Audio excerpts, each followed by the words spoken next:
Bold bold আবার bold. মাঝের একটা বল বাদ দিলে টানা 3বারই নাহিদ রানার আগলে রাখা স্টাম্পে আঘাত হেনেছে বল।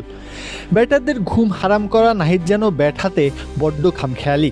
বলের সঙ্গে সূক্ষ্মতা থাকলেও ব্যাটটা যেন কথাই শোনে না তার। শীর্ষের এমন পর্যদুস্থ অবস্থা দেখে এগিয়ে গেলেন মোহাম্মদ আশরাফুল। বুঝিয়ে দিলেন আসলে কি করতে হবে। মনোযোগী ছাত্রের মতো সবটা বুঝে নিলেন নাহিদ। এরপর মানিয়ে নিতে চাইলেন ব্যাটের সঙ্গে, কাজেও দিল। বেশ কিছু বল সজোরে হাঁকিয়েছেন, আবার ভালো বলটাকে রক্ষণাত্মক ভঙ্গিমায় খেলেছেন। তবে তার দায়িত্ব পরিষ্কার, প্রপার টেলেন্ডার ব্যাটার যে হতে হবে তাকে। আশরাফুলের চোখে মুখেও সেই প্রয়াস দেখা গেল। কখনো কখনো ম্যাচের মোড় ঘুরিয়ে দেন টেলেন্ডাররা। ক্রিকেটের ভাষায় একটা কথা আছে, যে দলের টেলেন্ডার যত বেশি শক্তিশালী সেই দলের জয়ের সম্ভাবনাও প্রবল। বাংলাদেশ সেটা উপলব্ধি করতে পেরেছে, তাই তো ব্যাটারদের পাশাপাশি বোলারদের ব্যাট চালানোর দীক্ষাও দেওয়া হচ্ছে।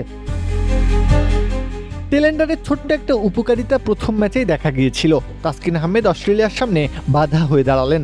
মোসাদ্দেক হোসেন সৈকতকে যোগ্য সঙ্গ দেওয়ার পাশাপাশি নিজেও গুরুত্বপূর্ণ 20 রান আদায় করেছিলেন। ওটাই মূলত পার্থক্য গড়ে দেয়।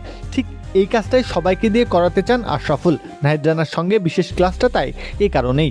তাসকিনের মতো যদি বিপদে নাহিদরাও ঢাল হয়ে দাঁড়াতে পারেন, তবে যে আখেরে লাভটা বাংলাদেশেরই হবে। প্রত্যাহা কাব্য, খেলা 71।